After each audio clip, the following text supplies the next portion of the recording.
Olá, pessoal, sejam bem-vindos a mais um vídeo aqui do canal Plataforma Moretti. No canal são apresentados vídeos referentes à engenharia agrícola. Meu nome é Gislaine, sou graduanda em agronomia e hoje apresento a vocês o vídeo referente ao cálculo do potencial energético da biomassa. Entrando rapidamente, então, na importância da biomassa na matriz energética brasileira, nós temos que essa geração de energia é responsável por mais de 9% de toda a energia gerada no país. Ela é proveniente dos recursos florestais e agrícolas, dos resíduos agropecuários, dos resíduos urbanos e também dos industriais. Com isso, né, aumenta a diversificação da matriz energética brasileira, reduzindo a dependência de combustíveis fósseis não renováveis, como é o caso do petróleo e do carvão. Ela também gera menos emissões de gases causadores do efeito estufa, sendo, portanto, considerada uma fonte renovável de energia. Esse fato é interessante porque ela devolve para a natureza apenas o carbono, e esse carbono é reutilizado pelas plantas para o seu crescimento, e com isso elas reutilizam, né, para reiniciar o ciclo e diminuindo, então, as emissões dos gases causadores do efeito estufa. Como benefícios do aproveitamento da biomassa, nós temos que ela contribui significativamente com a geração sustentável de energia. Ela engloba os aspectos ambientais, sociais e também econômicos. Se a gente comparar com as outras formas de energia, ela é uma matéria-prima bastante barata e seu aproveitamento pode ser feito diretamente por combustão em fornos, caldeiras, entre outros. Entrando então no cálculo do potencial energético da biomassa, que é o assunto principal do vídeo, nós temos que diferentes equações de conversão energética. Nós temos os resíduos agrícolas, os óleos vegetais e cana-de-açúcar, os efluentes líquidos, né, que englobam os animais, domésticos e comerciais, e também os resíduos sólidos. Primeiramente, então, a gente tem os resíduos agrícolas, que é definido pela essa seguinte fórmula. O potencial de geração de energia, então, ele é calculado em quilowatt. Para se calcular ele, você precisa da quantidade de biomassa de resíduo agrícola, representada pela letra Y. A gente vai precisar da área utilizada na produção, né, que é pela letra A.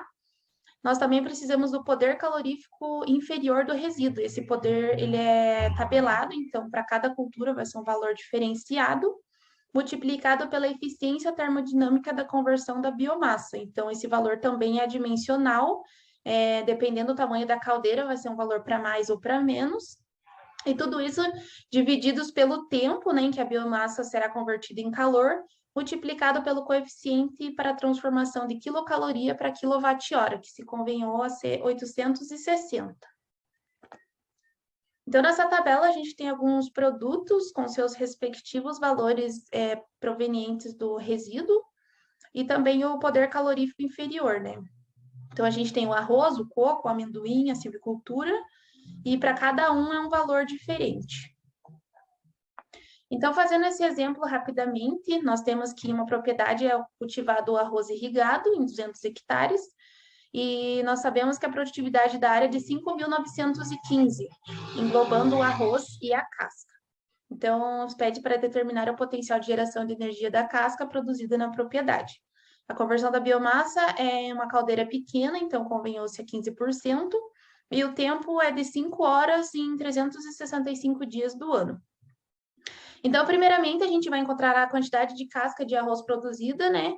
Então, a gente tem ali o valor de 5.915, que é a produtividade da área, vezes a porcentagem de resíduo de arroz da casca, que é de 30%. Então, multiplicando esse valor, a gente chega no resultado de 1.774,5 kg de casca de arroz. E como a gente viu aqui na tabela, a gente tem que o poder calorífico do arroz é de 3.384,09. Então, tendo todos os valores, é só fazer a substituição na fórmula, né? Então, a gente tem 1.774 multiplicado pela área, que é de 200 hectares, multiplicado pelo poder calorífico e também pela conversão da biomassa na caldeira, né, de 15%, divididos pelo tempo, nós temos um valor de 114,78 kW. Se a gente comparar, então, com um chuveiro elétrico, por exemplo, de 5.000 kW, seriam aproximadamente 22 chuveiros ligados simultaneamente. Então, é um valor considerado bastante expressivo, né? Bastante alto. A próxima conta é referente aos óleos vegetais e cana-de-açúcar. Para isso, a gente vai precisar da produtividade do produto, e representado pela letra Y, da área também, representada pela letra A. Diferentemente da equação anterior, a gente não vai ter o PCI, então a gente vai ter o fator de conversão energética. Esse valor também é tabelado, então para cada cultura é um valor diferenciado e divididos pelo tempo, né? Então, a partir de agora, eu só vou fazer a mera aplicação de fórmula, porque senão vai ficar muito cansativo o vídeo de ficar realizando os mesmos exercícios. O próximo são os efluentes líquidos de animais. Então, aqui, diferentemente dos outros, a gente já coloca o cálculo do metano. Então, para esse cálculo, a gente vai precisar do número de animais presentes na área, né? A massa de esterco produzida por dia por animal, multiplicado pelo Nzinho, que é o número de dias do período considerado, multiplicando o rendimento ou eficiência para a produção do biodigestor, e também a concentração de metano no biogás. E ambos resultados são adimensionais, então são valores que já são dados. Então, calculando esse valor da massa do metano, a gente vai precisar também do PCI, né, que esse valor também já é tabelado. Nesse caso, é o valor de 11.940 e divididos pelo tempo. Então, é apenas aplicação de fórmula e não diferencia muito das fórmulas anteriores. Para os efluentes líquidos e domésticos e comerciais também, a única coisa que vai diferenciar da fórmula dos efluentes líquidos de animais vai ser apenas a fórmula da massa de metano.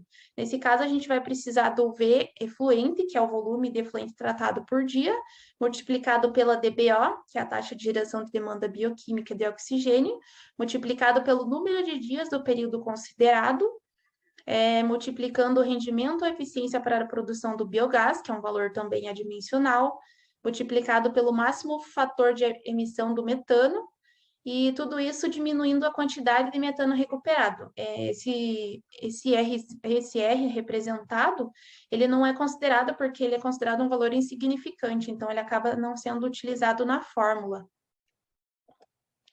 E por último, nós temos os resíduos sólidos, que também diferencia dos outros através do cálculo do metano.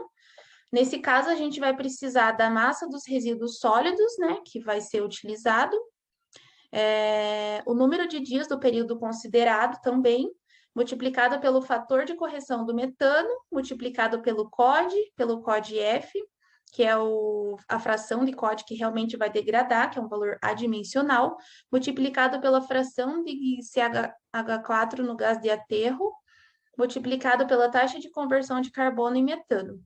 E tudo isso vai ser diminuído da quantidade de metano recuperado e do fator de oxidação.